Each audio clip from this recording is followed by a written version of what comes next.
share your somebody? Okay. Oh, somebody. These are the manuals for FAST. Yeah. That's enough? That's all we need. Everything in there. That's what candidates And get. then we pick what we want. Well, like if we're a single subject person, we can pick that. Susie's going to give you an overview. Okay, all right, she'll teach us. All right, good. There you go. Hi, Susie. Hi. All right. You want me to share my screen? Take it away, Susie. Help us All figure out right. what we're doing. That's good. All right, everyone. Welcome or hi. I know you guys have been together for a while, but I'm just joining. My name is Susie Brandel. I am the FAST coordinator at Fresno State.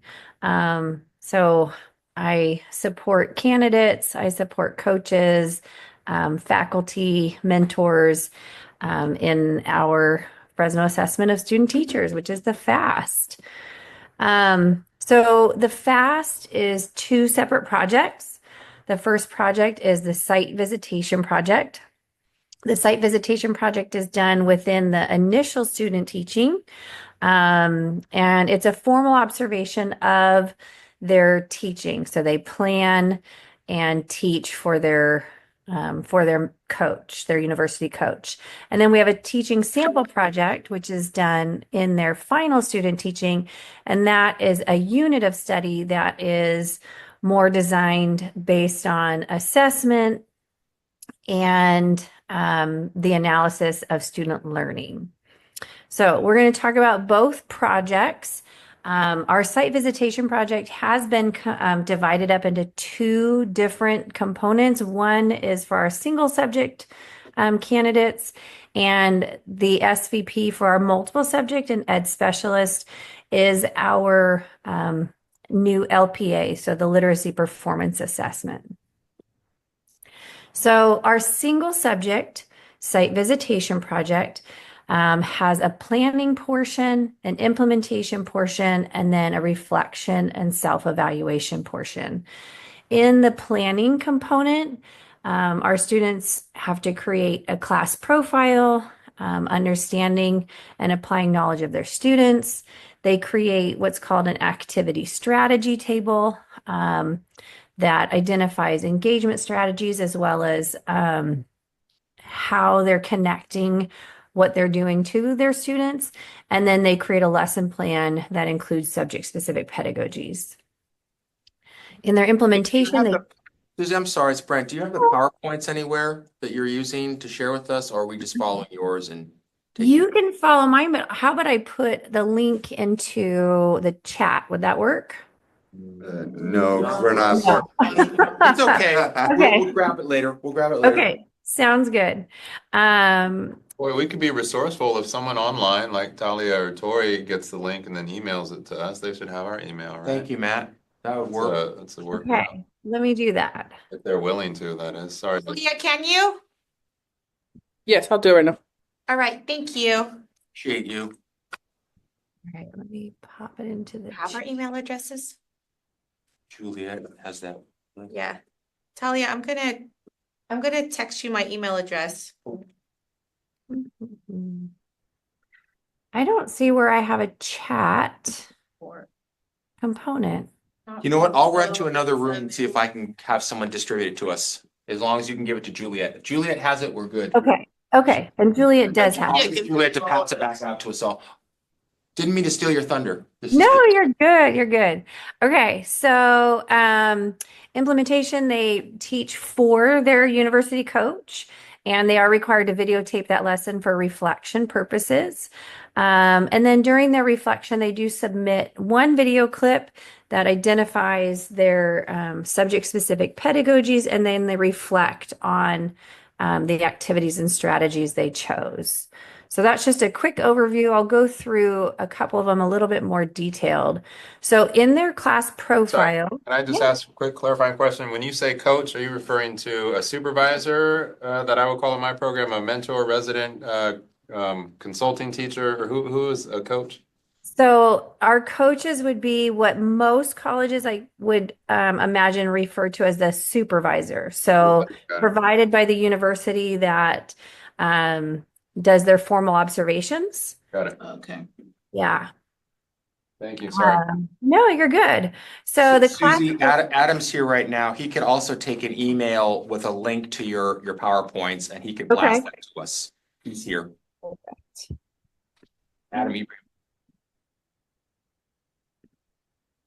I think you have my email, Susie. If not, I can. I everyone, do think I do. God does, I think. Adam, You won't return my message. Abraham, right? Yep. Abraham. A little busy these days. So is the devil. Want to get real. No. You did not go there in a party. Nothing much going on. Sorry, Matt. Or again, Matt needs to get his participant. And Matt's taking it all on the table. I am not the taskmaster. No, we need you. We need you. Tone setter. So, planning. Yeah, so I believe I got that off to Adam, so we'll see if he says it shows up. So your class profile, the students, they have to identify, or the teacher candidates have to identify each of the students individually. In single subject, they have to choose one of their classes. So they're not doing this with, they can teach to every single class, but they're only identifying their class profile in regards to one of their periods. So they'll talk about each one of the students, their identity, their culture, ethnicity, any needs they have, IEPs, 504s, languages spoken outside of school, and interests.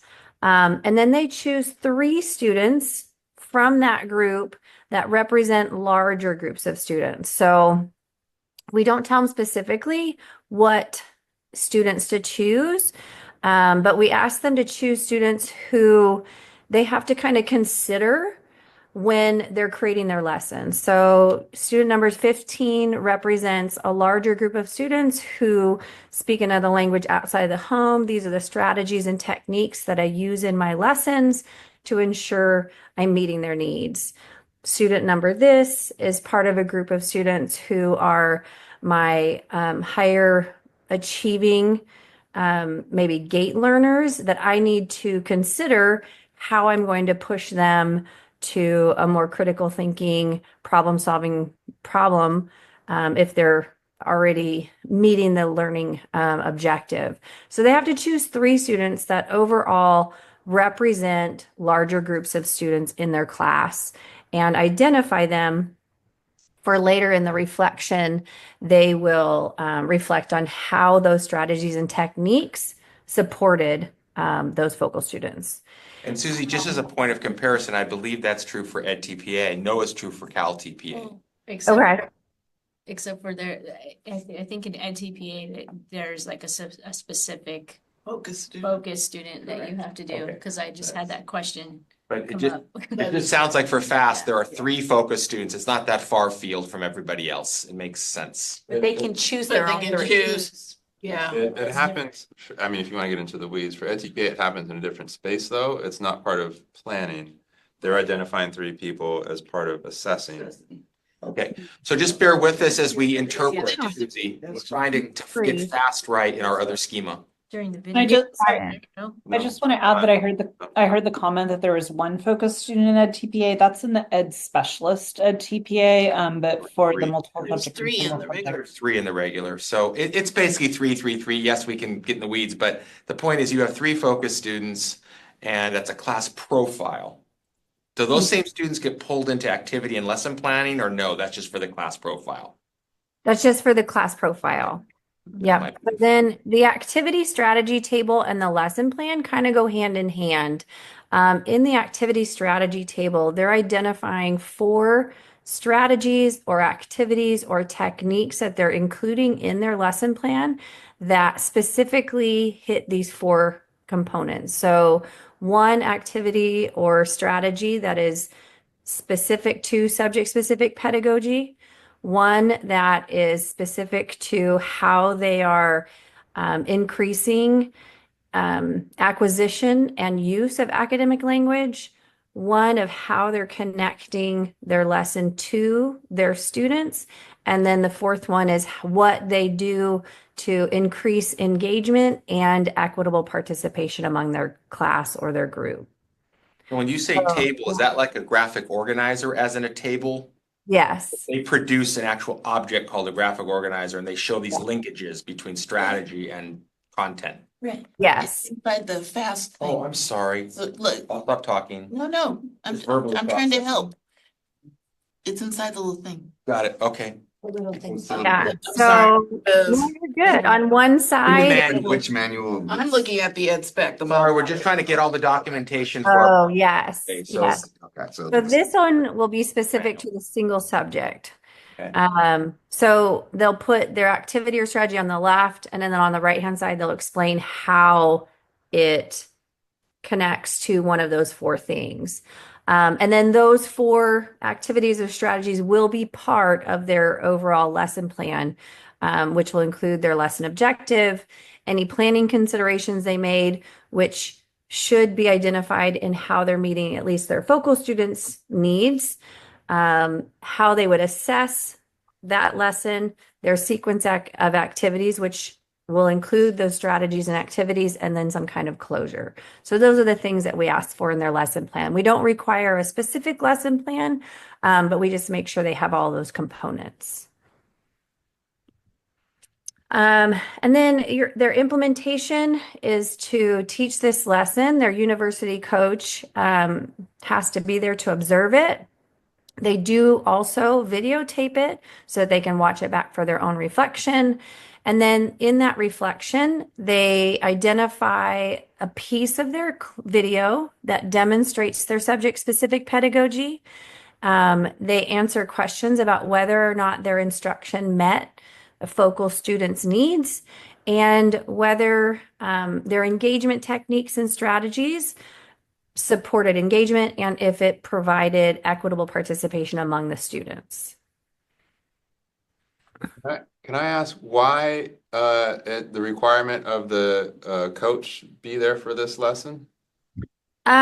We actually overlap it with their formal observations. So it's not an additional lesson plan or lesson that they have to complete for the program itself. So it overlaps in that. And then the university coach, once they've done their reflection, will sit down and meet with them and do a full debrief with them. Yeah, so if I'm hearing you right, you're saying it's just to not have redundancy or to have an overburdened workload. Yes. Okay. Yes. So are all your teacher candidates are required to provide lesson plans for their supervision visits? Yes.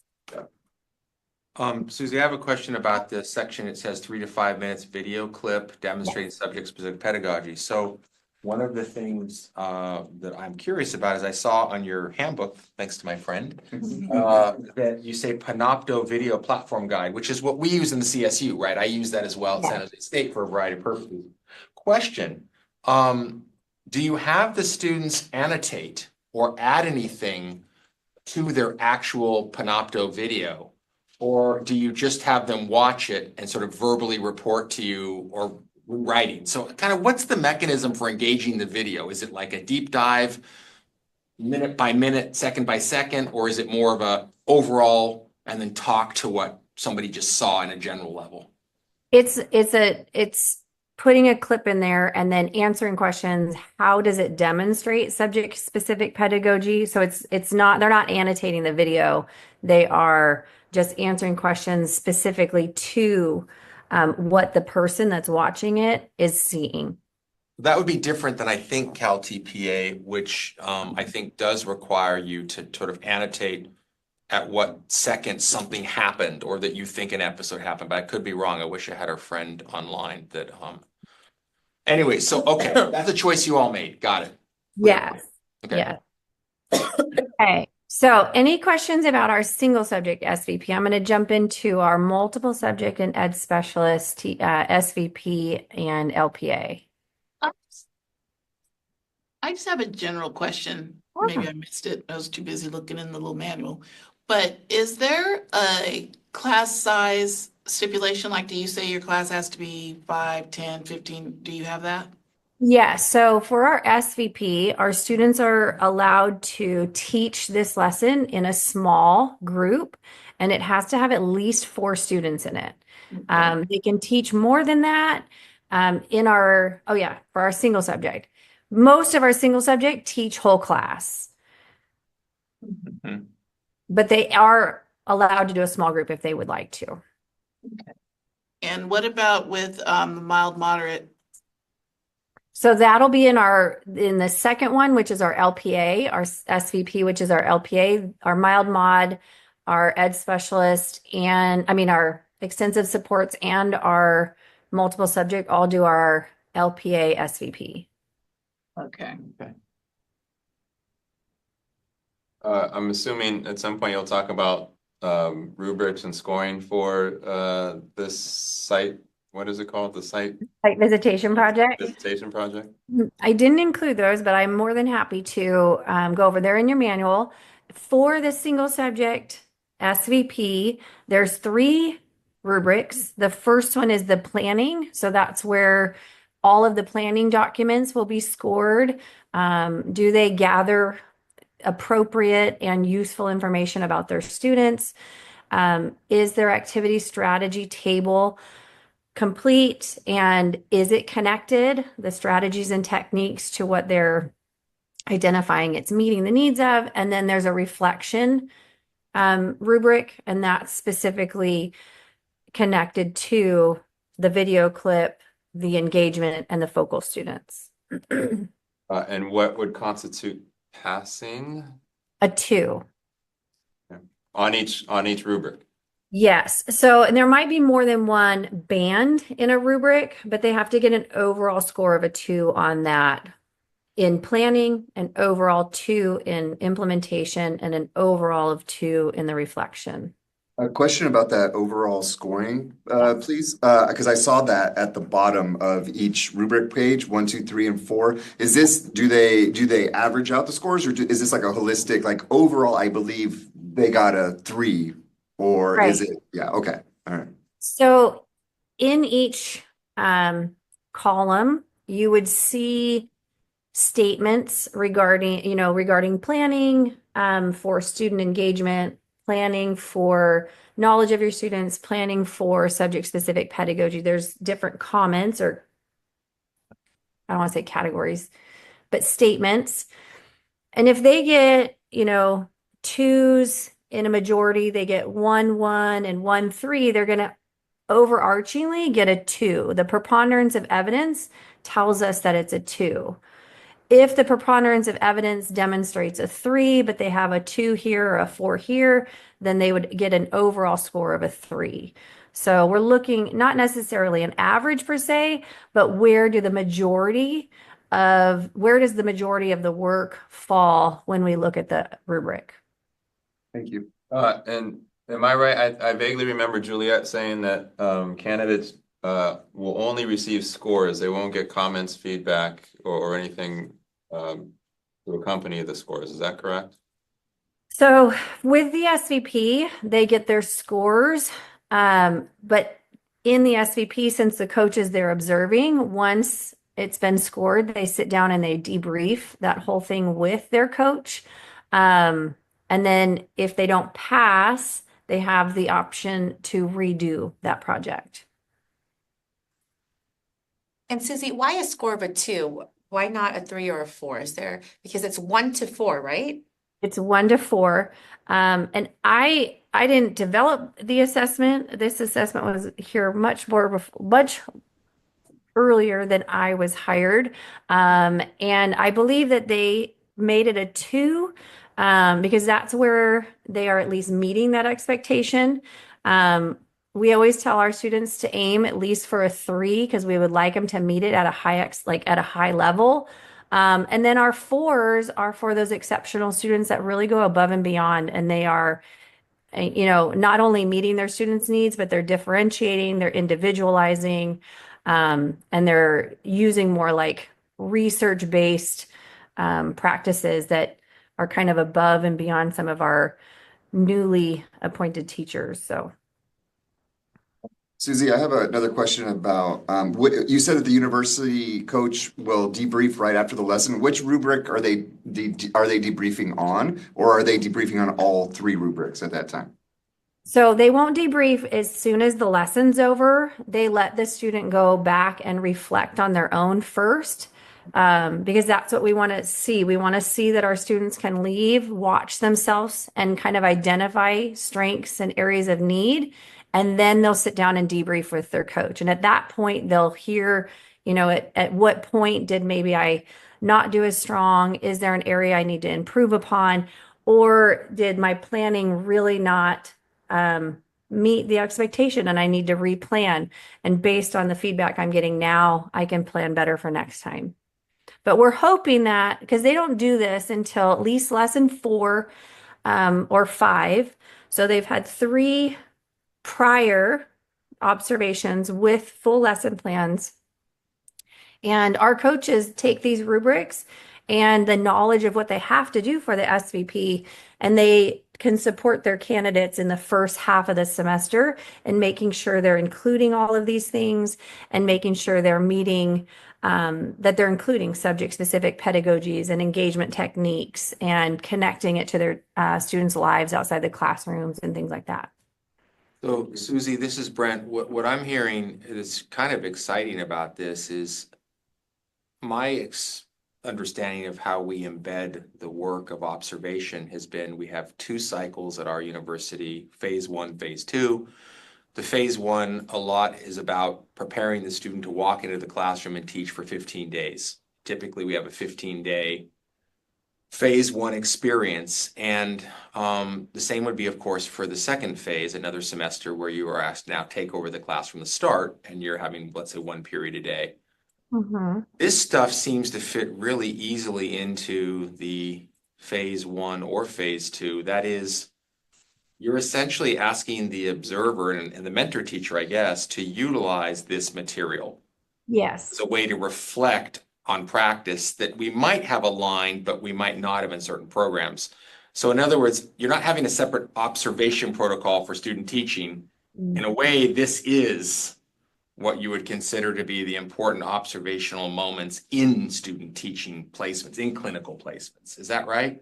Yes, that's exactly what our hope is that Very these embedded. yeah. So the first half of the semester is all the observations. We are guiding them to this. And then whether it's lesson 4 or lesson 5, then we see, okay, how did they what did they take from what we gave them and put it into practice here? And so they still have, if they did it lesson 4, they still have lesson 5 or 6 to then redo it if they need to, or if they do it lesson 5, they still have lesson 6. So they'll get specific feedback from their coach where they didn't meet those expectations so that they have another shot at doing it. Yeah. And again, the people on the table, we all have different programs and different experiences, but from the CSU perspective, the way I see this is I've got 15 days in the first phase with them. I could be doing some of this on day 7 and day 9 as a supervisor, and then I've just cleared my TPA. It's just been taken care of and it's done. So I want to ask you, do you typically do this in phase 1 or phase 2 with your candidates, meaning the second time that they do some clinical practice work? Yeah, so this is all in phase 1 because it's one individual lesson. And when we get to the TSP, that's in phase 2, and that's a unit of study. So that one has to be 5 lessons. All right, so that's harder. And it's more connected to how they would teach in subject areas like units of study. So this one, we're just asking for one specific lesson, very detailed and connected. And then in their final student teaching is when they'll do a unit of study. Susie, could I just ask one follow-up question, please? This is Josh again. There's 3 rubrics. So then it sounds like to me that since there's 3 rubrics, they could get a 2 on 2 of the 3 rubrics and a 1 on the other, but then they'll have time to actually correct themselves before. So it's not an all or nothing. It's a truly formative experience. Yes. If they don't pass the planning, though, they do have to replan a new lesson. Okay. So essentially, and then we ask them to implement that lesson so that we can see, the changes. Susie, let me see if I process correctly. So the university coach is the one watching this lesson in its entirety, so 45-minute lesson, and they're Mhm. grading, correct? It's only one grader then who's determining whether this candidate passes or not? Yes, so we do a lot of calibration activities prior to this, where coaches and faculty that are in discipline areas, discipline specific groups, watch a lesson, analyze or score an activity strategy table and a lesson plan and the reflective work and ensure that we're all on the same page looking for the same types of things. Okay, great. And then that 3-minute video clip, that's happening during this lesson, but it's only for the candidate to use it to reflect, correct? Yeah, so they're so- taking the full lesson and then they're just pulling a clip that says, this is specifically where I definitely included subject specific pedagogy. Okay, so the university coach is not taking this video and using it later to grade or anything. They have access to it. So they will look at it in terms of like, what did the teacher candidate think was their most effective subject specific pedagogy. And they may talk to them about it later during the debrief, like, I see that you chose this clip, but I also want to point out a couple other areas that I think you really nailed your subject specific pedagogy or whatever it is. Or, this is an area that I think we kind of struggled with. But that clip specifically is where the candidate is saying, this is my, my shining star of subject specific pedagogy. Okay, thank you. And just to go to the theme of our discussion and focus of our charge, this is formative in nature because first of all, it's a relationship that's already naturally embedded between the program candidate and the program observer. Let's call them a cooperating teacher or a university supervisor. But it also seems like you are giving feedback in the reflection phase that allows the student to do a couple things, we think, right? One is to reflect more deeply, which would be nice. But what if it turns out that the student says, I'm not sure I agree, or I see it differently. Can they ask for another viewing? Can they appeal for a second person to look at it who might be their methods faculty, for example? I'm the math methods person and I see it a little differently than your cooperating teacher or mentor teacher saw it. Yeah, there is an appeal process, and it doesn't happen very often. But some students will like we had a student just this last semester that wrote a beautifully written letter. It said, listen, these are my arguments, and there's 450 students, so I can't personally score all of them. So if I have students that reach out to me, then I can go pull up their documents and look through it. I can ask a discipline specific faculty member if I still can't find evidence to demonstrate something. So yeah, they do have an appeal process. Most of them will just say, "Oh, I'll do it again. I'll do it better." But we do have some that will say, "No, I stand by my work," and then we go to the appropriate people to help us. Got a hand up from Tony? Hey Susie, it's Tori. I Right. just wanted to ask it's probably somewhere in here and I apologize that I didn't see it, but what's your first time pass rate for the SVP? The SVP first time pass rate is higher than our TSP. Our SVP is, I think, approximately between 70 and 80%, if not 90. Our first time pass rate of our SVP is way higher than not way higher, but it's much higher than our TSP. Our TSP is a completely written document. It's a whole narrative. So we do have students that struggle more with that. I don't have the number specific. I mean, I could pull them up easily, but I don't have them on hand. No problem. Thank you. But I think within the first semester, I think we're at like a 98 percentile of pass rate. Those that do either the first time or the second time around. Thanks. So Susie, would you say that has something to do, you think, with the writing load that Mhm. is different. In other words, there's a certain amount of the task, but there's also this writing load in the second part, Yeah. which seems to slow some of the students down. And I've done some validation work on PAC data and struggled with student report, self-report, but also just looking at how things are related in the structure of the rubrics. It does seem like people who know how to write and students have often reported bullshit. That's what they'll Yeah. say. Yeah. They do a really great job, and and that's, I think, going to be offloaded perhaps by ChatGPT and AI down the run. So I'm wondering if you're beginning to see any writing issues coming up in terms of either the same kind of writing or these default sort of things that people are saying. Are you beginning to detect any of that yet in your system? So we really started to detect it over the last couple years. Like it seemed like projects were being regurgitated, Mhm. but we've made some adjustments, and this year has been it seemed like a cleaner batch, if you want to say, because we switched it from science and social science to a math unit in our TSP. Um, and so there's not that there's not overlapping concepts, but the different grade levels, you can't really like cross over as easily. You can't take a social studies unit about something and throw it into another grade level and tweak a few things. There's very specific math, like appropriate standards. So we have seen a little bit more individualized, I would say, this go around. If I could ask, sorry, you done, Brent? Yeah. You always. I yield to Brent, just if I could maybe, pick your brain a little bit, just here anecdotally. So one,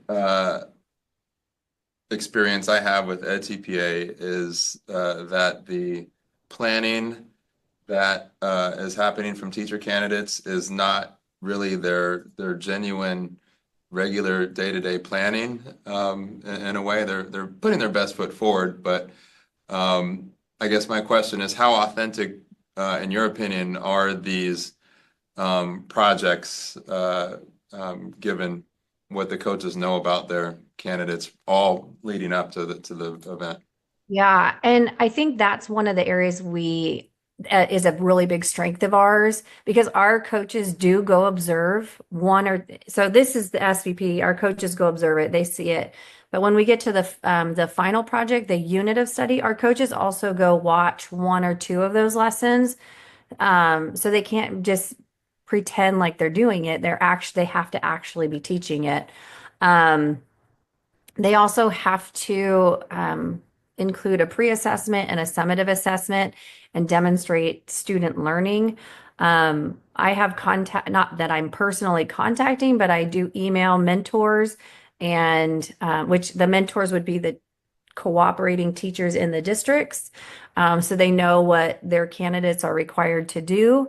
Um, Yeah, and sorry, yeah, I didn't mean they're gaming the system. I just meant right. they'll do something really unique for their TPA, and then they'll go back to their regularly scheduled programming. Right. So Gotcha. Okay. Yeah. And you know what? That's a concern we have, especially changing the TSP to math. Math seems to be a very coordinated, page by page, um, subject area that we see in a lot of the schools.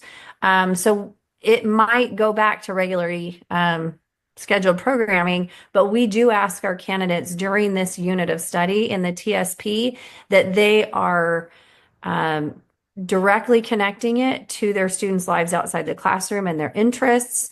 We do ask them to break away from the page by page, worksheet by worksheet.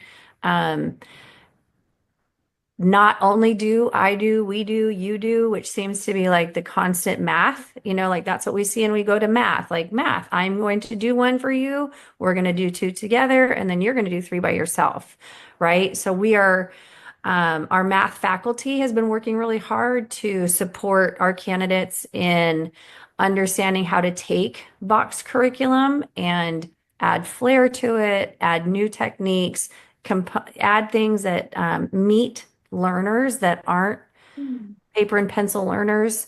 So our math faculty has really been working hard to kind of break that box curriculum mold. And like I said, I don't know how much it happens outside of this, but we're really pushing our students during this unit to get outside the box. Thank you. I appreciate your. You have a lot of slides ahead. I don't want to keep stopping you, but I have Okay. to say, yeah, we'll let you do your slides and then we'll ask more questions. I have questions. Sounds good. All right, so the next group I'm going to show you is our SVP, which is our LPA for our multiple subject and our ed specialists. So this project, we tried to keep it somewhat similar in stature. So it has a planning portion, it has an implementation portion, and it has a reflection portion. Change is hard. So we tried to not make it look like it was super, super, super changed, but it's pretty drastically different than our single subject. Before teaching their literacy sequence, they do have to do a whole class assessment. They have to do a meaning making skill assessment, and then they plan their literacy sequence based on those two results. They implement those 3 days.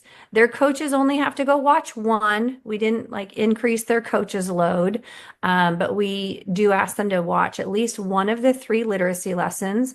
And then again, they're going to reflect on their ability to teach literacy foundations and literacy meaning making. We call this kind of like the pre-planning.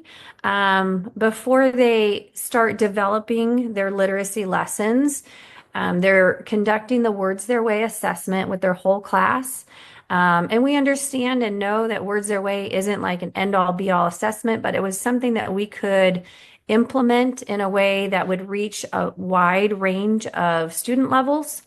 We also have a literacy skills assessment that our students that are in TK or our students that are in extensive support needs classrooms can utilize.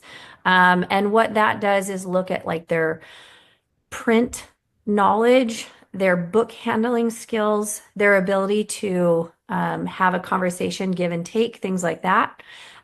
So the first step of this SVP is for them to assess their whole class and group their students based on the common phonics need that they find from that Words Their Way assessment or a common literacy skill need if they're in TK or extensive supports.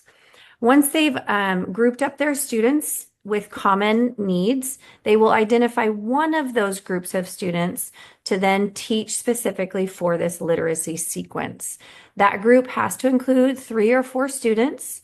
In our multiple subject classes, it needs to either have a student who is emergent bilingual or a student with an identified special need. And when they group this student, they have to give a rationale as to why those 3 or 4 students have the same foundational skills need. With that group of 3 or 4 students, they will then conduct the narrative comprehension task, which is a wordless book task, where they're looking for the students' understanding of story structure, character setting, plot, problem solution. They're asking them explicit questions, which are more literal, and they're asking them inferencing questions. And then based on that assessment of those 3 or 4 students, they'll find a common area of need again, but this time in the meaning making portion of literacy. With those 3 or 4 students, they're also going to collect some additional contextual information. Who are they as kids outside of this classroom? What are their interests? What are their culture? What is their pop culture? What is their heritage culture? What languages do they speak? All of those types of things. Because based on that information, they will choose a book to use for their literacy sequence that's connected to those 3 or 4 kids. Okay, I'm going to pause because that was a lot, but that's the pre-planning for the SVP LPA. Any questions about that part before we talk about the creating of the lesson? No, but I do have like a little footnote, because I was just really curious. So what I've been doing over here is plugging in, I've actually asked ChatGPT to do this planning segment. And of course, it, by the time we got to the end, I asked it to, use the rubric that was provided to assess itself. And of course, it gave itself 4s across the board, exceeding expectations. But, but I was curious when Juliet mentioned, or somebody mentioned using ChatGPT or whatever kind of form of generative AI, is it even possible for them to do this? And I was kind of skeptical, but I am like scared that ChatGPT could do this. It created an entire class with 7th graders Up in the meeting with- area, yeah. with age Able of 10 months. mild, moderate Yes. disabilities. Yeah. And it Wow. profiled them according to the thing and gave me a lesson plan and on division. It's Wow. crazy. I can't believe it. I mean, this is nuts. This is absolutely insane. I've been seeing a lot of colleagues talk about using AI to make differentiated assessments by putting in their whole entire like science PowerPoint and saying, now make an alternative assessment for Oh, yeah. Yeah. these Yeah. students or student multilingual learners or whatever. Wow. I mean, it's like any computer. It's only as good as the questions you ask and the information you give it. Right. Which is why I think I know personally myself, I'm like a fan of AI, and I think that it's really gonna push how we educate. Yeah. And like the tasks that we're at, like that's why I was smiling over at you, because I'm like, okay, we're gonna push the kind of tasks that we're gonna ask students, teachers, whatever, whoever's learning in our zone of advocacy. Right. It's gonna push them it's gonna push us to think about like, what are we actually assessing? What are we actually asking people to do? And can we use that as a tool to like up the learning? Cause like that is a tool that makes everything so much faster. And what can you get from that? So I don't know, I'm I excited. also think it's crazy. sorry, Kathy, just it's the reality of our world today. Like we can't sit there and say, oh, you're not allowed to use this in this assessment, but you could use it in real life when you're teaching. You know what I mean? Yeah. So it's one Exactly. of those things. And why are we even asking, it makes me kind of question, why are we even asking teachers to create unit plans? Like that's why they have curriculum. ChatGPT can do it. Like who is creating their own curriculum in life right now? Nobody does, because most of the time districts are mandating curriculum. Right. So I do love that you guys are People should know how to assess it for Right. the class that is in front of you and the students that you have. right. And I think, like what I learned about this little exercise and myself doing this is that it took a couple of times because I really had to ask it in a specific way, and I had to give it the information. And so it's still, it wasn't like it was, but again, I'm coming from a place of knowledge, right? Yeah. I knew what to ask it, what to tell it to do. So, But Interesting. if a teacher is able to do that, then that teacher is already advanced. Like you know how to tell ChatGPT or whatever. I don't use that thing. Sorry, I'm old school. If you are savvy enough to get it to work, then you know what you're doing. Exactly. It's my thing. Yeah, in certain Can I cases, just- certain Can I just cases. put a pause on this buzz? This buzz. I'm buzzed up, and I know that Susie is here Oh, I was trying to get crazy. us to like go fast. I'm No, sorry. I'm not scolding anybody. Sorry. I'm not doing that. I'm saying this. Let me just say what I want to. Of our time, if you Yeah, can, right. Yeah. you can let Susie continue Yes. anytime between now up until 3:45. We should probably transition to some individual reflection for 10-15 minutes, and then we're gonna need 20 minutes to put together a slide of findings Yes. together. So this conversation can continue in that second portion of the slide creation. So. All right, thank you. And we Hi, can everyone. use- Sorry, real quick. The Yeah. visual is off for the group, so we can't see anyone that's talking. I think I know who's talking, but just for Yeah, our turn it off. guests, What happened? Was on the. Yeah, it was on. You want to see us that badly? I mean, I can Just guess kidding. who's speaking. Oh, there you go. I can guess who's speaking, but I'm assuming our Hey, visitors. Talia. Okay. So based on all of that data, then our students fill out a chart that looks like this. And you can see each of these columns are day 1, day 2, and day 3. And the foundational literacy skills are at the top. There's 6 foundational literacy skills in TPE 7. And then our meaning making categories are down at the bottom, the 3 meaning making categories. Our students have to work in every one of these sections at least once over the 3 days, and at least 2 foundational skills and 2 meaning making skills. They have to give 3 complete activities for the 3 days, for 2 of the foundational skills and 2 of the meaning making skills. We want to see that they are increasing in complexity across the 3 days, but we do want to see that they are able to teach all of these different areas.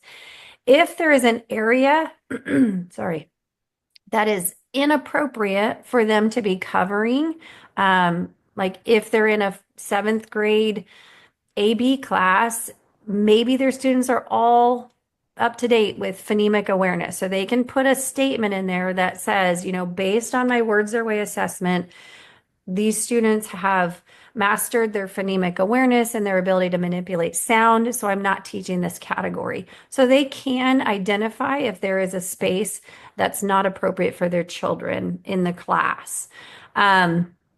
At the very top of it, they identify the ELA and ELD standards that they're working on.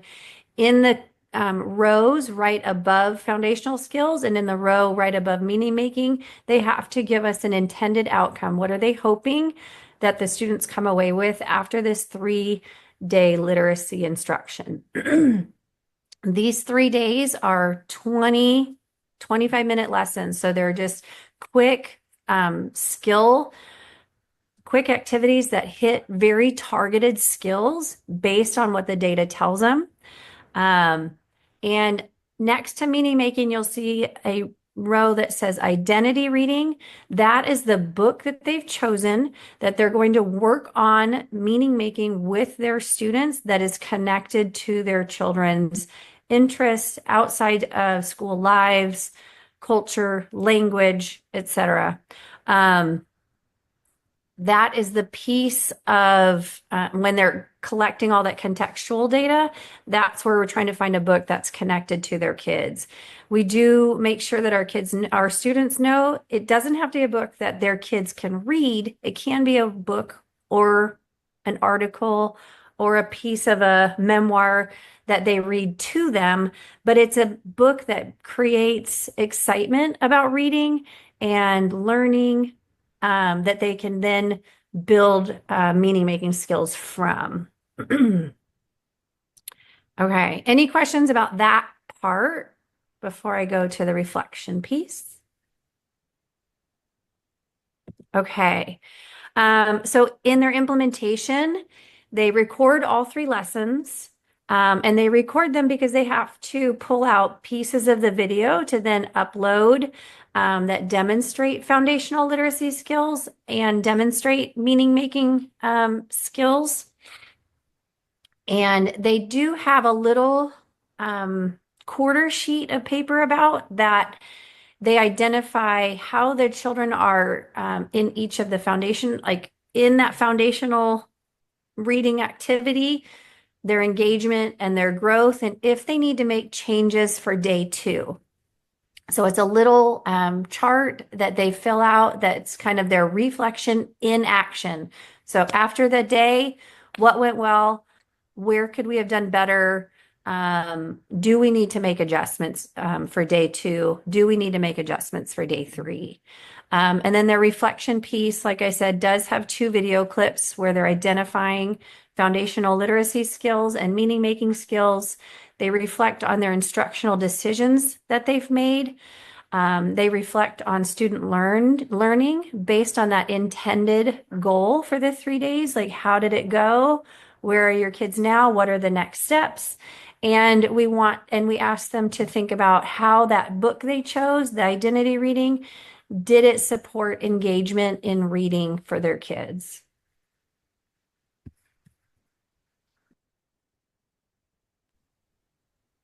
So that is our LPA. Any questions? I know I have like 7 minutes to go through our entire. You have more. We took your 7 minutes. You can have it back.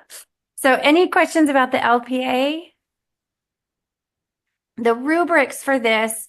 So when we initially created it, we did a planning and implementation and reflection. But then when we readjusted it after the first go around, we did create a rubric for foundations of literacy with planning, implementation, and reflection.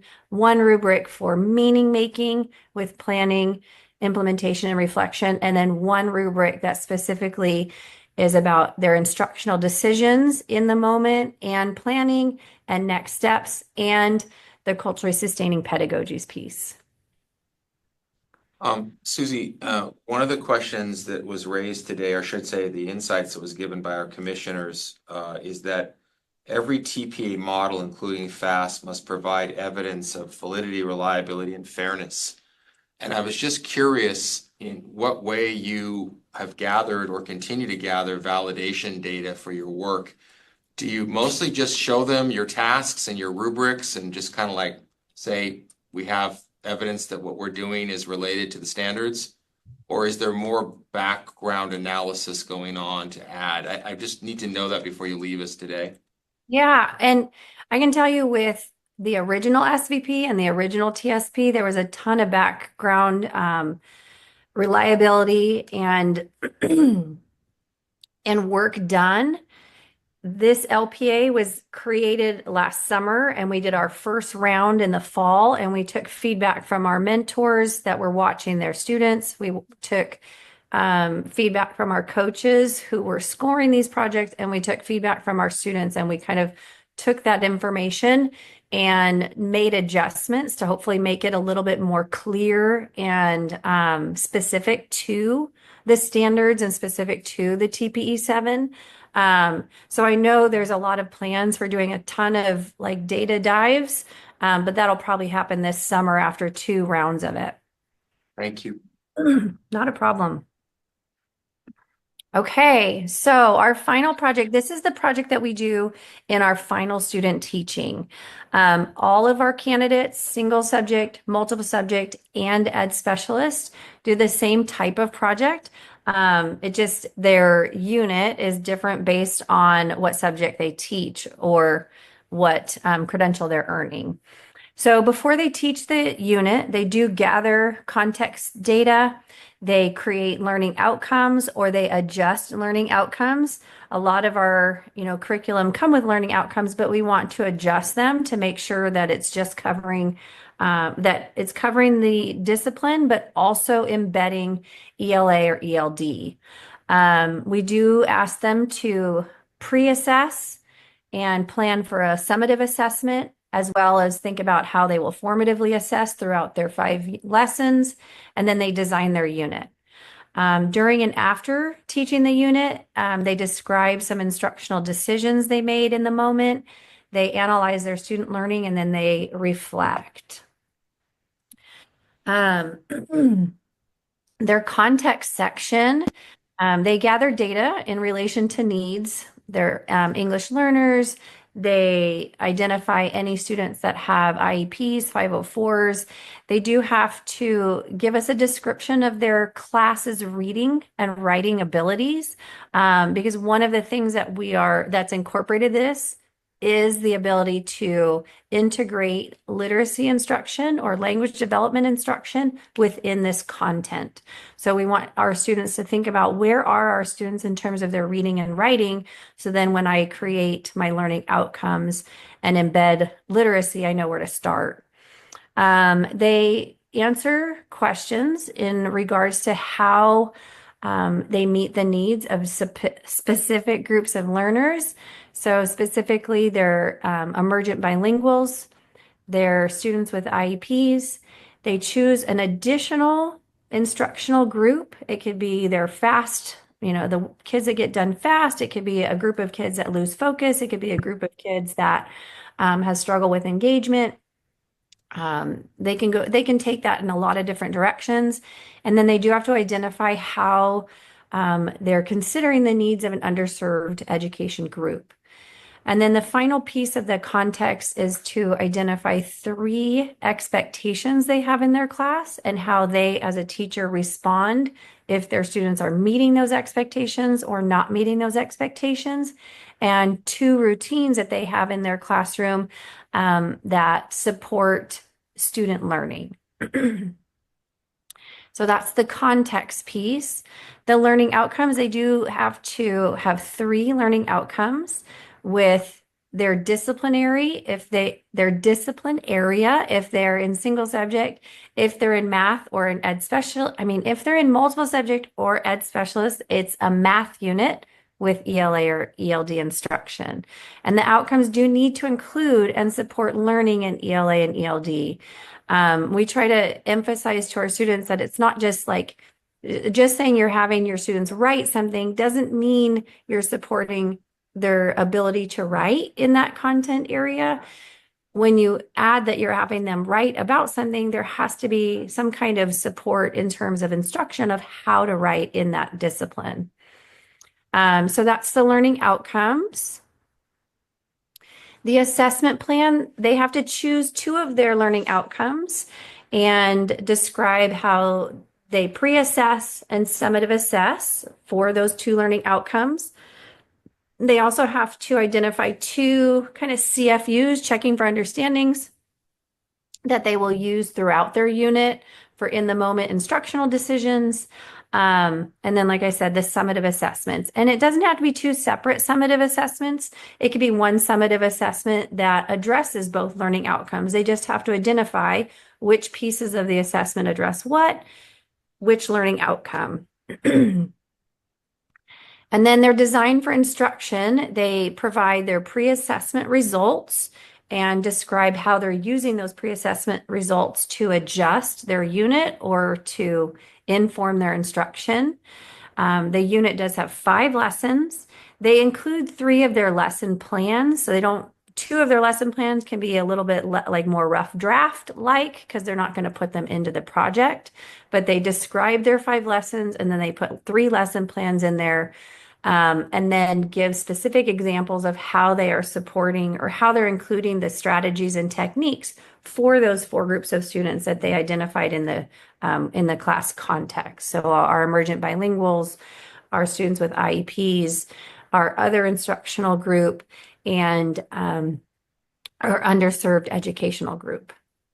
Timekeeper, do we have a chance to ask questions still, or are we almost done? You want us to? Yes. Okay, real quick. So, Okay. Do you want me to tell you the last piece or just go for it? yeah, Susie, I think I need to ask about the assessment piece. Yes. Sorry, I'm an assessment. No worries, go for I'm it. an assessment nerd. So this is a plan. This is a plan that's well thought out. It's a plan that identifies what we might call some of the top areas of assessment literacies, including focus on formative assessment, utilize those assessments to help student teachers think about change. Do we get evidence that they implement any of this? Well, our coaches do go observe at least 1 or 2 of them of the lessons. They don't necessarily, they give us the data. So could it be fake data? Yeah. So our coaches aren't necessarily there watching them give the pre-assessment, and our coaches aren't necessarily there watching them give the summative assessment. But they do provide in their paper, they do provide the data from their pre-assessment and identify how they used it. And then in the reflection piece or in the analysis piece, they have to put the pre-assessment results and the summative assessment results and say how they're connected to the learning outcome and how it demonstrates growth. So I only ask because I could imagine a 3-minute video showing a warm-up of a check for understanding in which the students and the teachers facilitate their prior knowledge regarding something like what is the first thing that comes to mind when you hear the word ratio. And if I watched the way in which the student orchestrated and the teacher orchestrated that interaction, and then told me, and from that I learned that there was 30%, 40% of X, Y, and Z students who have this idea or that idea, and I wrote that up. To me, that seems like a close approximation to practice. Whereas if I'm not seeing that, then what I'm really getting again is that planning skill. You have planning, implementation, reflection. I'm getting a lot of planning again, but I'm not really seeing implementation. Is that a fair critique? Not that you're doing that alone at FAST. I think that's in lots of places in TPA. So I mean, the piece that they have to do after, I mean, they do put a lot into their planning for this. The first piece after they implement this unit is to describe how they're making in the moment decisions. So they have to describe how they used their formative assessment or they used an exit ticket, if that's one of their formative assessments, to then inform their next steps, how they changed something that they've already created to better meet or better serve their students.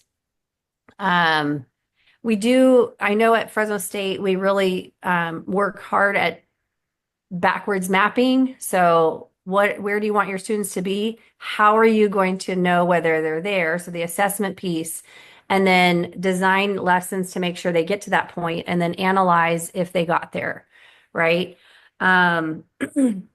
So they do have to put a decent amount into the planning part of the unit.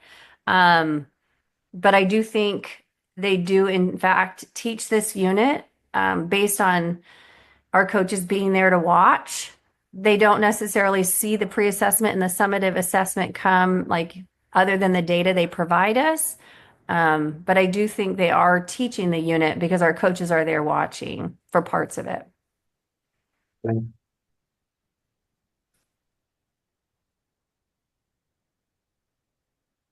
Susie, is that, are you close to the close of your slides, or do you have some more? Yeah, so the last three pieces, like I said, they describe instructional decisions that they make in the moment.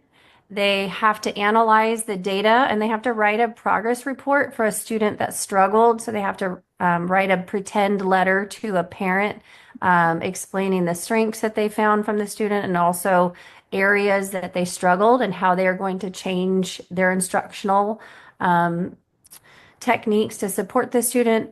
And then they reflect on their effectiveness of those things and create a professional goal based on the process that they went through. Yeah, and that was it.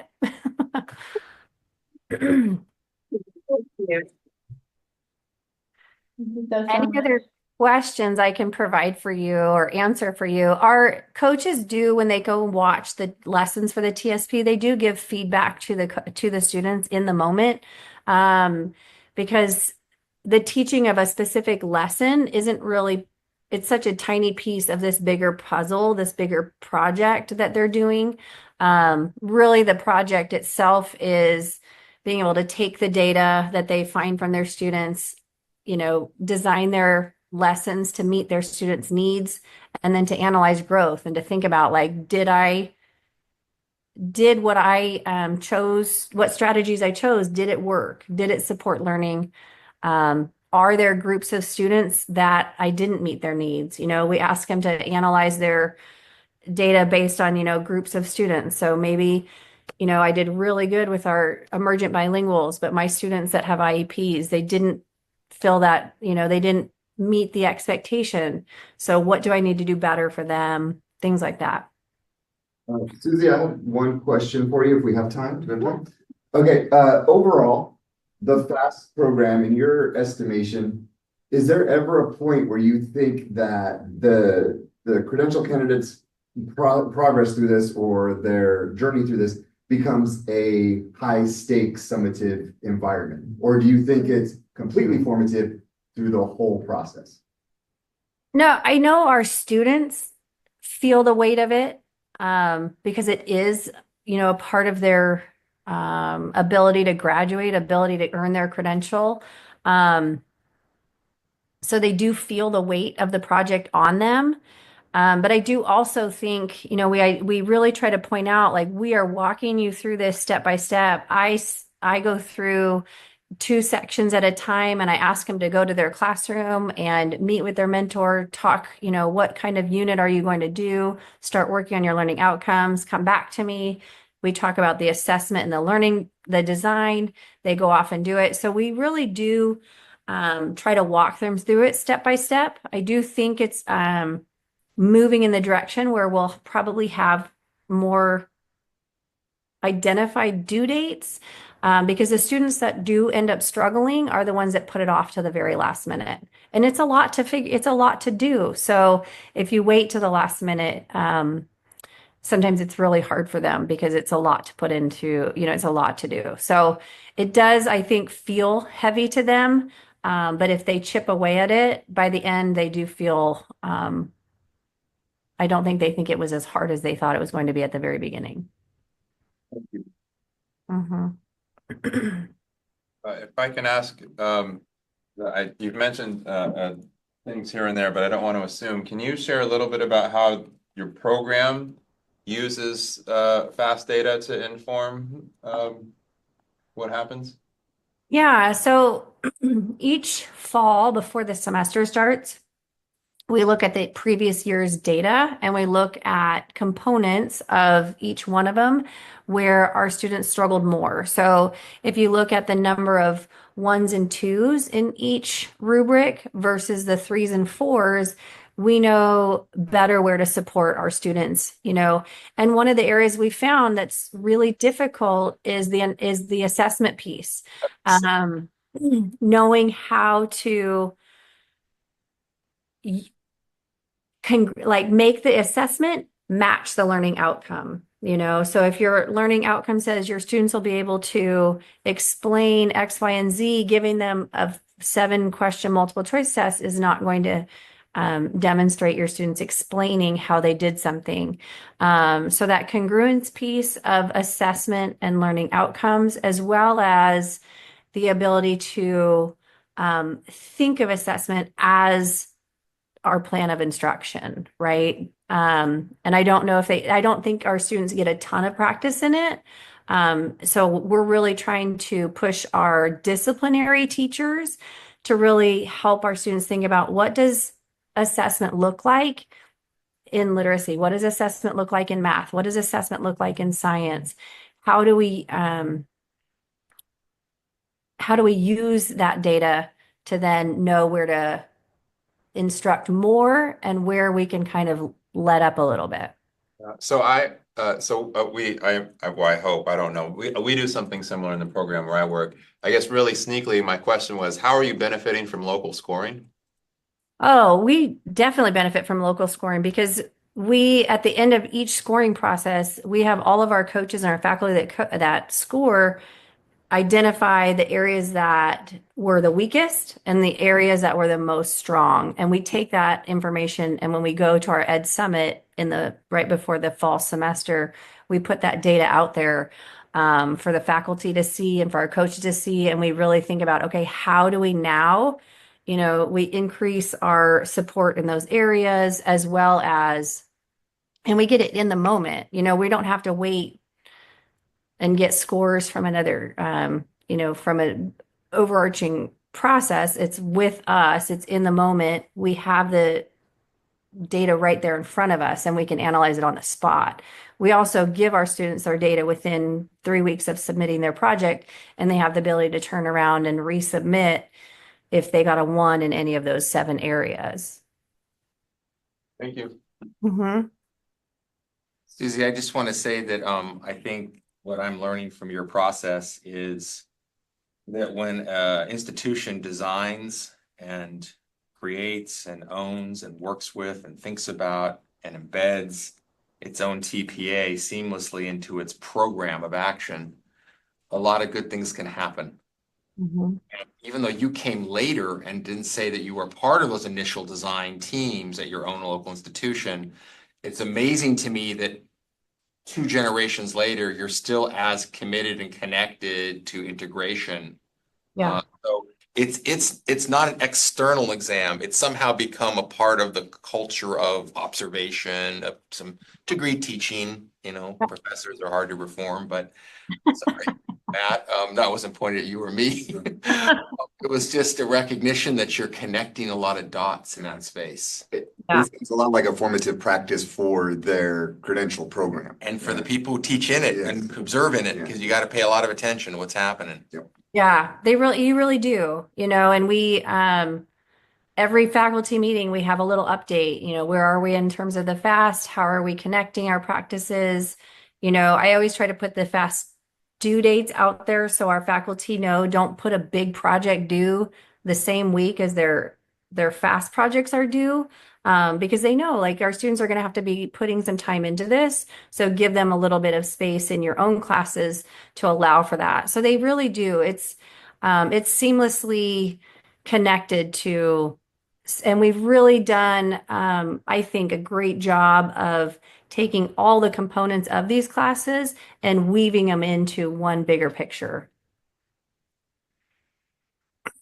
Just because I can't help myself, but I've been at it for about 15 years at San Jose State. I teach an assessment course, a dedicated course, a single standalone course for our single subject credential candidates. And I have to say, much to my chagrin, we have some of the lowest scores in assessment on those rubrics as well. And so I have looked at that puzzle for so long and said, why is it that we just can't kind of get into that space with our student teachers?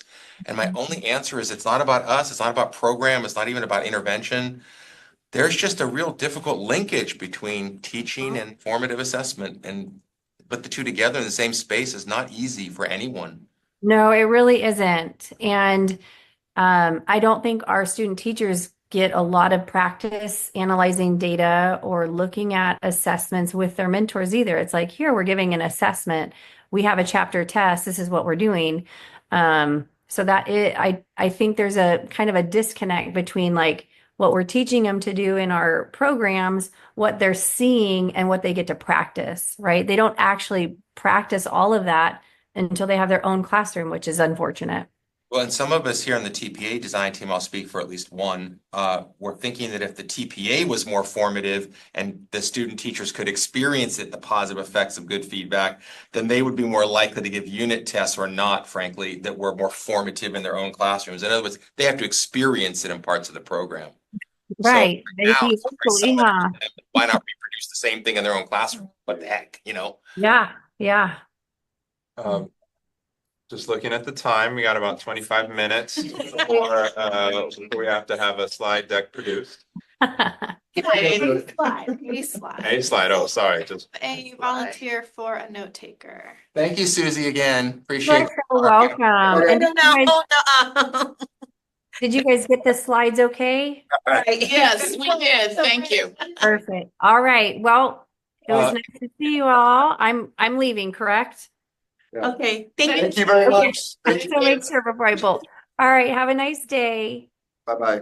Oh, Yeah, we were waving at, there's.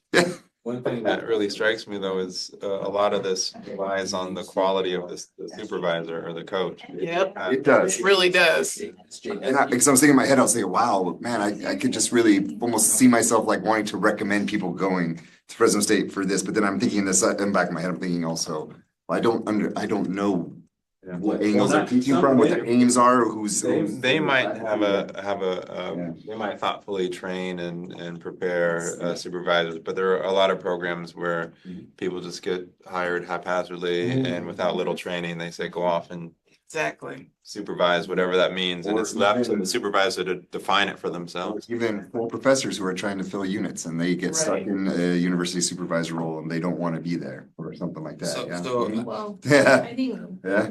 potentially the benefits to that, I mean, if you look Yeah. totally on bright side acid face kind of thing, Okay. is that you have the opportunity for a lot of different type of learning there.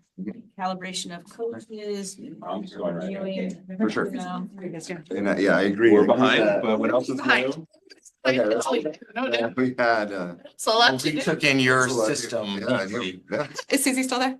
No, she. She just left, yeah. Okay, good. Yeah, she is awesome. She's super amazing. Can you, Brent, He's gonna I'm share. working on it right now. Okay. Okay. I'm working real Or- hard. I don't want to share things on my screen to the whole group yet, so let me. Can we just all have the link to the slide so that we can all look at it? That's what I would. Totally fine. Yeah, I have the slides. Yeah, I know the size. To the whole team though, the people also. No, we don't. I We don't. don't I don't have- have it. I don't know about Tori, but I don't have it. I don't have it either. And I actually had a thought about, I know that this. Oh, no, I'm not talking about the fast. I'm talking about The the ones slide we have that- to make. Oh, for- no, she said. Leah, I don't think they can hear us. I'm not to everybody. Tori? Yeah, are you able to hear us? Yes. Okay, cool. Okay, yeah, we don't have a link to the slide that we're working on. And then also, I was just thinking, and I know right now we're digging more into the assessment, but I was thinking about the recommendations that we're making. And it seems like one of the powers of FAST is that it is both locally developed and locally scored based on what the program needs are and the communities that they're serving. And I'm wondering if one of the recommendations that we might have down the road is something we've learned out of this is that we recommend that the commission and or the legislature provide, I don't know if they'll provide funding, but provide support, maybe we could say, for Use the test screen. Tori, Matt's We're gonna walk over. Matt's touching the television, so hold on, Tori. uh, That was really cute. I was going to say provide support for systems to develop their own. So like I know right now there's a UC, some of the UCs are trying to get together and get some money from a private foundation to develop their own TPA. But I think that it would be great if we had other model sponsors out there. And the only way, I mean, it's costly to do. So I think if we can recommend that there's support for that. That's gonna go to everybody if I do that. Let's go real close, slowly here. I don't know why I'm doing this, but you're asking me to do it. There it is. Yeah, it's because the video is gonna come later and people who watch the video won't have access. Okay, so now we've got just the breakout room, great. Perfect. And then share. And then share. Yeah. Now you want me to put the slides, even though everyone got the slides and they can get them directly. But this is a public meeting and the public doesn't have Gotcha. access. Public meeting now has my desktop for them. You can do just the window if you'd like. I'll have you shoot that tech. I was about to lesson. say something really inappropriate. Yeah, exactly. Make sure. Let's look at those tabs real quick. What times does he have up? So can people hear, can see, is this accessible to everybody now? Okay, shaking heads. I missed what Thalia last said. You think, well, Tori or? No, Oh, okay. Tori or whoever was speaking last, I missed your the point. Tori, I think. Tori, yeah, could you restate for us the part about like support? I think you're asking that we recommend that there's support put in for this or funding or something like that for the local scoring. Not necessarily for local scoring, that'd be great, but I do think that's on the institution. But I would say support for more model sponsors to develop TPA models. So like one of the powers of FAST is that it's locally developed. It's not just locally scored, but it's locally developed. There's a push in the UC right now to develop our own UC TPA we're seeking private funding for. And then, so I think if we can make a recommendation for support for other model sponsors, that would probably help the whole profession. I think we have a lot to learn from FAST because it's kind of the independent party here. But Tori, do you think, so FAST, obviously unique to Fresno State, do you think if it becomes UC wide, you lose a little bit of that locally designed appeal or advantage, or I don't know what the right word is, if it becomes a whole system-wide thing?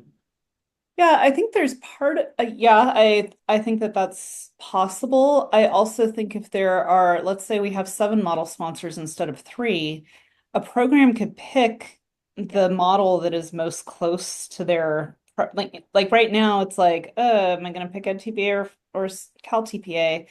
So they could pick a model that is more aligned to their program's ideology and focus, and I don't know.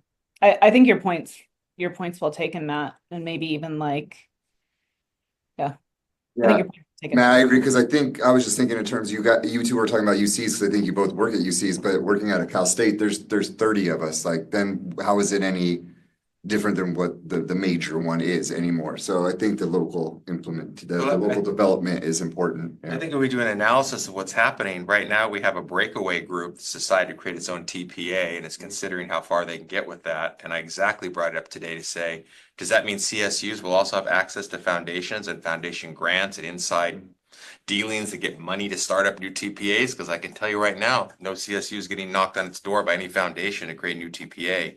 That's not true for CSUs, or sorry, for UCs. So we're back to the equity problem inside of a system, and I'll be frank about it. It disturbs me. And what I think is very interesting about Tori's suggestion is, what would it take not only to signal that there should be support, but that there should be technical support as well? That there should be the expertise required, that if you don't have friends that have the money to give you the thing to get started, that you could still have access as a public institution, i.e. a CSU, to it. And right now, I don't see it. So And I think it's not just the money, it's the like you said, Brent, the access to the right people too, right? You need like psychometricians and which I happen to be an applied psychometrician, so I'm not at all worried about consulting for all these different people. System, but what I am worried about is equity. Shameless plug. Yeah, exactly. What I am worried about is equity for those who don't need to hire people like me or have them on their campus, but simply can outsource them.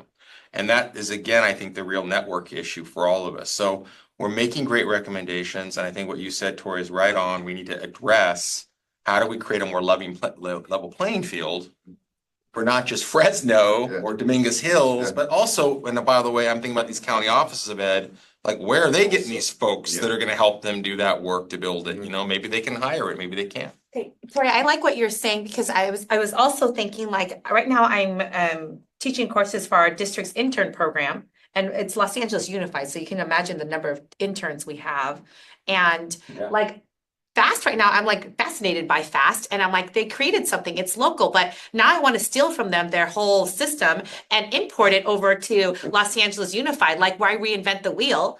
And like, I'm thinking about what Matt just asked you about the UC. If you guys created your own UC TPA, it would still be a template that each UC school would, you know what I mean, use. So it would still be local, it would still be, you know, whatever, all those good things, and still be formative because it's happening at the UC site, but you're using like a template. And right, like I said, right now I want to steal Fresno's template and recreate it for Los Angeles Unified because we have so many teachers and we don't have the world's best passing rate. And it would be very specific to Los Angeles Unified because we do teach a very unique group of students and concerns. And it's not something that I think is reflected in Ed TPA or Cal TPA. Like the success on those two assessments is not going to make a successful Los Angeles Unified teacher. So that's where I like what you're saying about getting funding because that is the concern. Like I talked to Juliet before, she's like, we've got these, you know, whatever money we're pulling from all these sources to continue FAST. But like you said, Brent, like what about the rest of us? But we're also not asking. Like I'm just thinking in Los Angeles Unified, we get a lot of money from, you know, like our program just got funding from a grant, but we never asked for a TPA grant. And I'm thinking now that it's on the forefront, like, hey, we need teachers to pass the TPA. We need to support our new teachers. If we wrote a grant for that, I think people would donate to it, but we're not even asking for it because right now we're asking for books. We're asking for pencils. We're asking for all these things, but we're not asking for TPA support. And I think we do need to, if we want to support our teachers in a way that makes sense, that's local, that's, you know, in the context of the community that they teach in. Which, because it's such a huge process and an expensive one, no one's doing it. It's easier just to be like, let's prep for the Cal TPA. Let's prep for the Ed TPA. No one wants to prep to create this big monster, you know, of their own TPA without funding. Yeah, that or systems and structures. So like similarly, when I was in Math and Common, which was like a district, every district came together to think about like math instruction, right? Like do the same thing with TPAs, right? Like everybody who's interested in creating their own TPA, let's all get together and let's create the structure and the funding for that to be able to learn from various people and access resources that maybe CSUs don't have access to to be able to do that kind of thing. But you're right, it needs to be set up with structures and funding. Well, and a call to all those people on this call, this AI call, or sorry, this AI hopefully monitored call. There are actually people who are going to start providing solutions that will allow people to build their own assessments. And we see teachers doing it now individually by prompting. Well, somebody's going to figure out how to give every provider access eventually to some set of tools, literally tools to build their own TPA.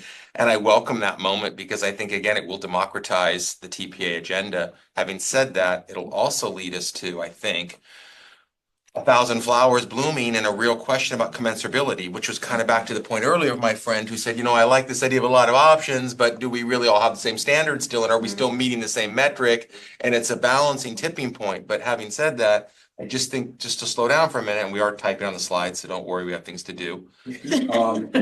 I do think that it's fair to ask the question, why is it some people get to invent the TPA and others like Linda who could really utilize some resources to do something that would work for her county?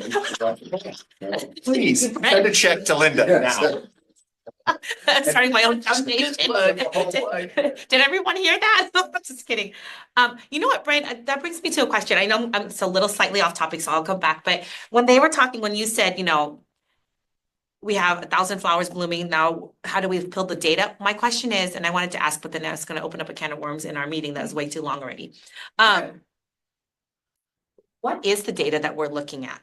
Like, what I mean? Where we're having all these assessment, what data are we really using? And what constitutes good data for the TPA as far as a successful teacher? And I keep asking this question, and I feel like an idiot asking it because it's like so like but it's not like what is the goal of the TPA? Right.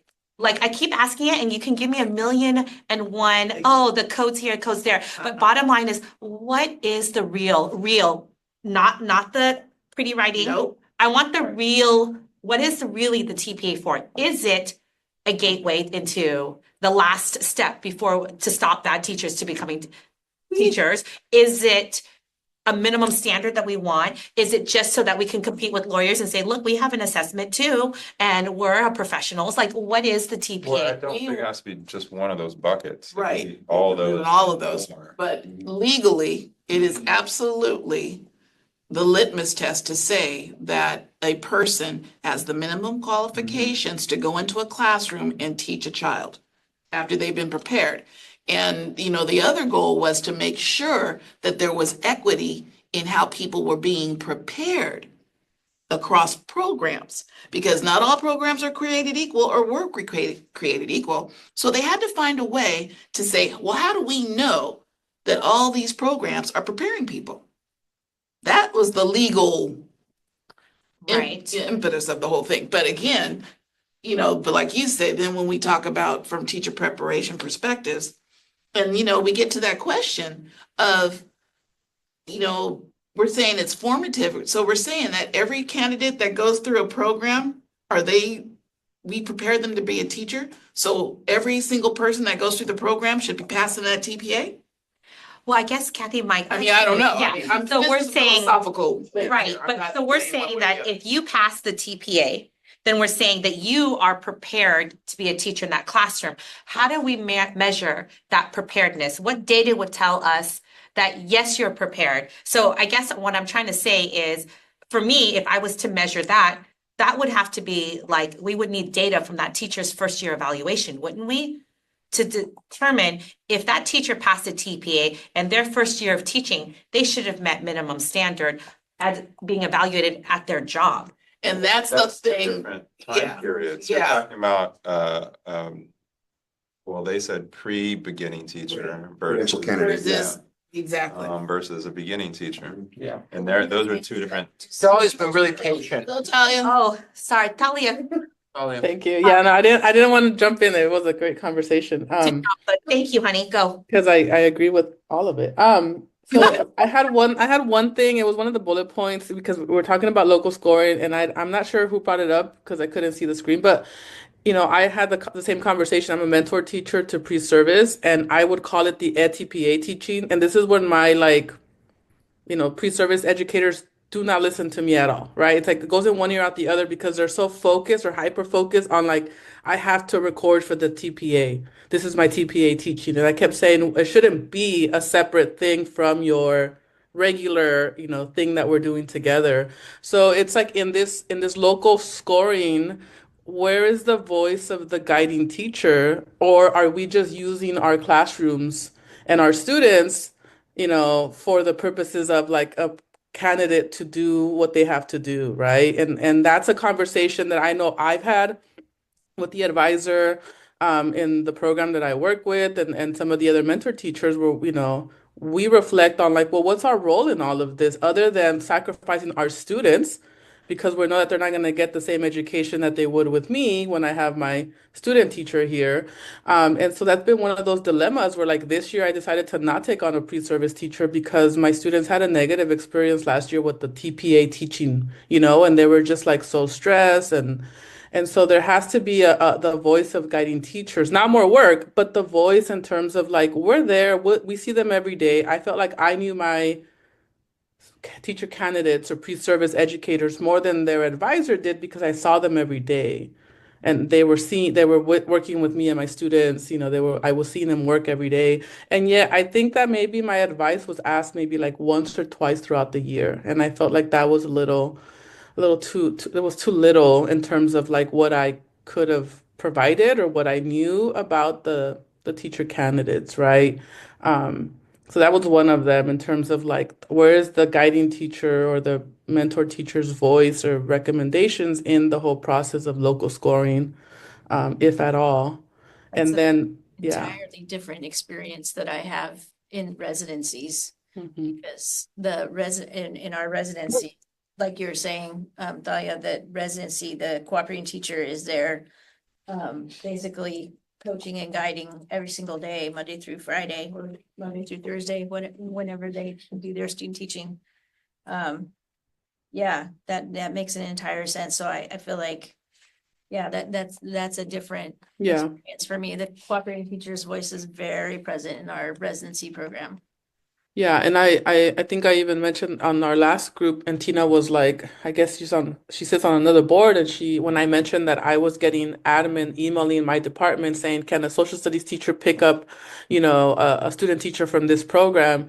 Tina was saying that that shouldn't even be happening, that teacher ed programs should have that connection already to their mentor teachers or guiding teachers. And I was like, I mean, LA is you just get a whole lot, but my experience with my own program as a teacher ed, is considered, successful. But one of our critiques that I know I had as a student teacher and now as a mentor teacher of the program is that it's successful for sure in terms of data, right? It does have a large passage rate, but I don't know if it's worth it because it's at the expense of like our public school students who are having to deal with this like 3 to 4 week segment of TPA teaching that could be So super stressful. Talia, sorry, I'm trying to capture all that you're saying and I know I'm not doing Sorry. a job of We it. got 10 minutes, guys, 10 minutes. One question I had from your comments is just where is the mentor teacher or the consulting teacher or the cooperating teacher? Yeah. Or whatever, where is that mentor teacher in the FAST process? Does that capture That's what? it. Yeah, that was pretty Okay. simple. I ranted on about other stuff.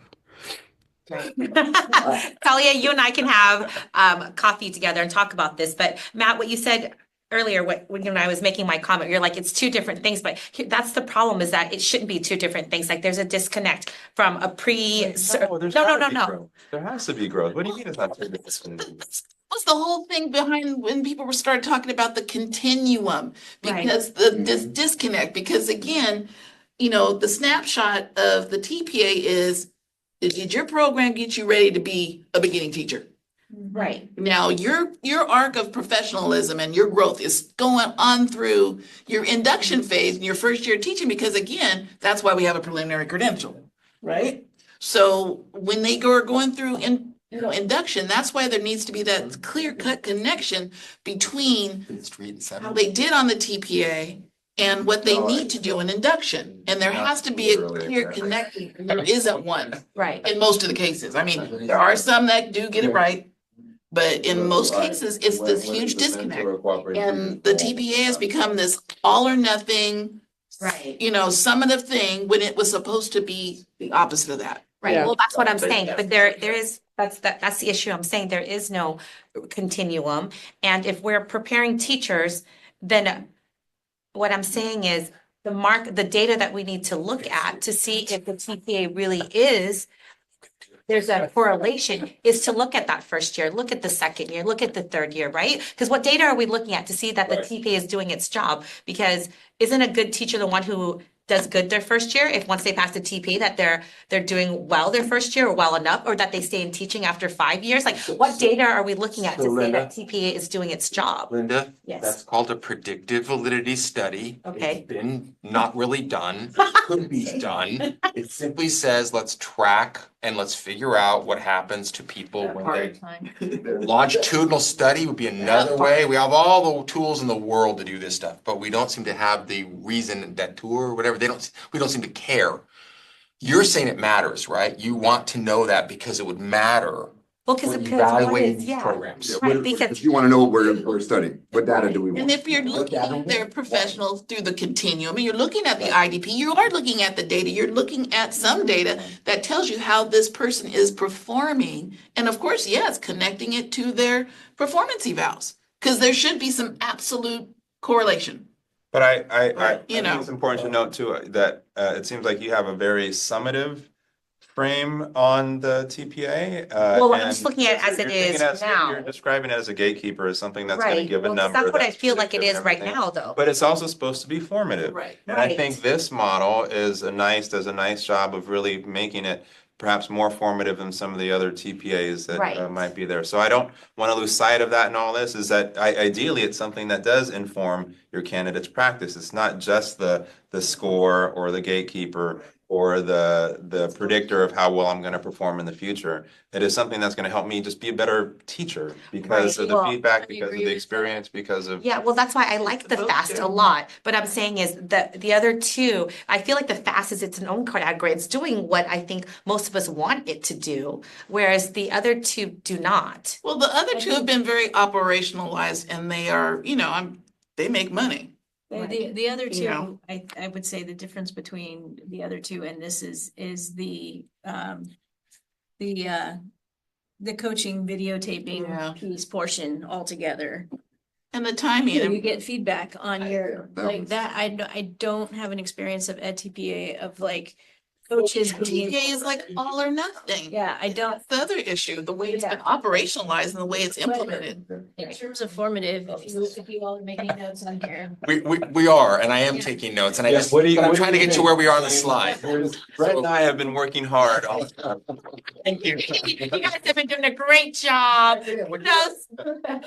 I just wanted to. Virtual high five, Brett. If you all agree, valid and authentic to the work of teaching. I think Yes, you fast. wrote that? I thought they wrote that. No, I'm saying this is the point under valid and authentic. Yes. Yes, okay. So should we say yes to that, or should we add some? And development? I was, yeah, some of the things that I was just support discussing that. was you have your formative feedback from Yes. coaches. Yes, right there. During live classroom teaching. Yes, I like that live classroom teaching. I thought that was really That important. is something that is That's a good definitely. Reflection process even. This is really small. What we do when. Oh, okay, hold on. Nice. Right, like. I can help you with. Yeah, can you help the blind lady who has I glasses think on her? that totally is different than the other two models, and I think. Yeah, it is very much so. I think that is, if we're talking about trying to. I mean, there's so much, Thank you. so much I more see the word fast. collected That's in the group. But you know, data that you can have for that. yeah, but that's the benefit of having it being small Oh, that's- and being on one site and with. You know what I do have about the Very fast fine vision. is the logistical question of how many people are on faculty, like the logistic, how many people, how much does it cost? Like bottom line, what's the number of students they have taking the fast and how much it costs to do this? Yeah, I think. Because I think that would make it how feasible They it went would over be. those facts before, Yeah. I remember, but. So as group moderator and supporter and lover of the group, we have somebody with their hand up. Oh, Yes, hi Talia. I wanted to add another bullet point to the one that says valid and authentic. It's also, correct me if I'm wrong, they had another chance to do it, correct? It was like the cycle 4 or 5. Yes. So they had three. Pass. They had three prior lessons that had lesson plans, and then the fourth one was like their first try, and then the fifth one could have been their second try. Yes. Which I think that that's authentic to a credential credential candidate. What I like about that is that it takes it away from the performative act of passing a test and making it more about a learning journey for the beginning teacher. I don't necessarily agree with your point about like the data going into like other places. I think like TPA should be the end of TPA at that space. But that I do agree that there are other data sources that should follow the teacher into their first year, second year. But I feel like that is a different experience than what do we call them? Beginning teachers. Right. So Talia, I didn't hear what you said exactly to get what you down. Does this work for you? Several opportunities? That works. Yeah, I mean they can Provide- clarify the specifics, but to me it just sounded like the student had multiple chances in Right, real time. Yeah. I specifically wrote their teaching process. Oh, during yeah. The teaching placement. In other That words, works. their process, right? It's not just they're handing in like new lesson plans to people. And So we can side change note- it however you want. Side No, note, I love it. being from San Francisco, I totally feel you on the LA Unified, San Diego Unified, and a lot of public unified school systems that are facing. I guess that the issue I'm seeing is just that if you're saying that the teacher, the pre-service teacher, who's now gonna become a teacher, right? Yeah. They passed the TPAs, they went through the program. You're saying this person is now prepared to teach, but if that first year is god awful, isn't that something that needs to be noted? And let's just say, like, let's just say, for example, I work for Los Angeles Unified, I'm on the hiring committee, we hire 6 teachers, all from this university, passed the TPAs, checked all the boxes, but yet they all had a miserable first year. Yeah. Okay. To me, that's data, that's something important, Sure. right? Yeah. And so, like, I guess that's where I feel like there's a disconnect. If we're saying that TPA is minimum qualification, or I don't know, I guess that's. As it relates now, right? Like, if it is a summative test like the NTPA, like we all know that teachers can write really great lesson plans, and then when it becomes implementation, sometimes. Gosh, that was kind of a point I tried to make a few times. It doesn't go. Have we all seen it? Yeah, if you can write. If you can write, you can. Yeah, you can. Back to our slide here. Back to our slide, sorry. Imagine the TPA into something different. I believe that would be true if you had somebody who has gone through 4 cycles, 5 cycles of coaching with formative feedback and a live person who was calibrated like, Right. I'm sorry, I forgot. Matt, like Matt was saying earlier, like like they're all calibrated in the teaching standards of what is an effective teacher. You could have potentially a first year awesome experience who Much checked more off all positive. the boxes of the reimagined TPA. The reimagine 3.0 or 2.1. everyone. Yeah. Okay, so folks, we have like something to do here. So again, Okay, sorry. difficult to implement in a We're not. wide range of classroom settings. Do we have anything to add to that? No. We don't- get all the way. No, I don't have anything there. All right, so we're But- done. Yeah, Okay. Linda, I think what you're looking for though, maybe I'm listening to you is you want to know like 5-year studies, like can they make it 5 years from fast? How many percentage wise are making it out of fast 5 years in the classroom? One of just TPAs are makes making this it all the 5 time. years. So- Well, I just want to know, like, is it doing what we want it to? Well, I don't know, you look at some of these other Or is slides. it, or is it what we want it to do? And is it doing it? I guess those are my two questions. Question though. Because at its core, it's a licensure. Yeah. I mean, that was what it was supposed to be. That's what I'm saying. You think it Tell should me be what it is. different than what I think. it should be. Right. I guess that's my question. That's why I was like, what's It to be, be? but it needs. But thank you for, Designed to be informative, and it is not. Stand and deliver, man. Why we're Right. in this fix. Thank you all for typing. Barb and I just started it the other night, but I didn't get as far as. Concerns, confusion. It's just tell me what it's. That was a boy trauma. days, then it's doing its job. But you're telling me you have all these things. If they can't make it 5 years in the classroom, is it actually doing? So guys. Oh, that's what I'm saying, but is that part of its job like What is that? that?